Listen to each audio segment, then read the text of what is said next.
Think the way of Jesus educates is very different from what we are used to seeing in those who call themselves masters and doctors. He doesn't force the other to have to think his way. On the contrary, his way of teaching leads the listener to reflection, allowing others to the possibility of creating, based on their own thoughts, a welcoming environment for those with essential words. Said in a fascinating way, those who listens is the one who feels obliged to fight within himself in order to achieve what he was taught in an extraordinary way. Jesus revealed God's immense saving interest. The coming of Jesus to the world, concretely, the answer to today's test, through the Son, the Father came to this creation.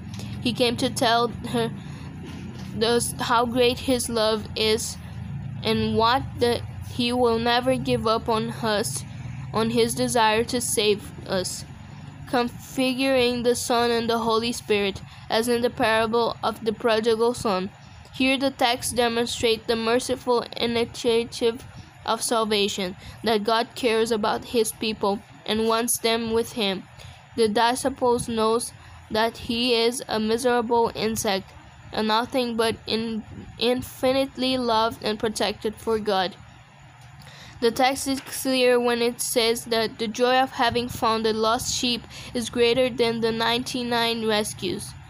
Truly, God knows that me and you, anyone in any part of the world, rich or poor, saint or sinner, ugly or beautiful, healthy or sick, wanting only one thing, that each one allows themselves to be found by Him.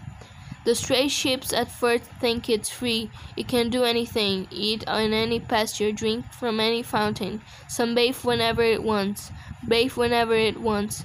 But night comes, and then it passes in a second moment, feeling alone, without the shepherd stroking her forehead, looking at wound in her hoof, calling her by name and remaining there on guard, protecting her. Loneliness takes over her life. She is not at home. Others will want to use her. No one sees her as a sheep in the flock, but as a stranger in that environment. It is not welcome, embraced, but considers almost like a cancer. There she is at the mercy of everyone, her value thrown on the ground, her dignity hidden, her future in the hands of chains of tyrants.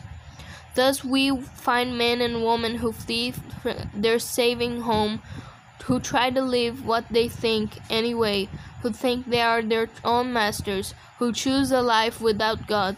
Even in this condition, God certainly comes to meet each one, not as an executioner, but not as a dictator, disrespecting the freedom that each one possesses, but in the way of Jesus Christ, fascinating in words, obedient in action, righteousness in objectives, servant in mission, friend of humanity, according to His life in history, and merciful in attitude. Through the Word made flesh, the Father does not want to lose even one of His little ones. Of all those who have made, are making, and will make a life choice for Him, He does not want to lose the work of His hands.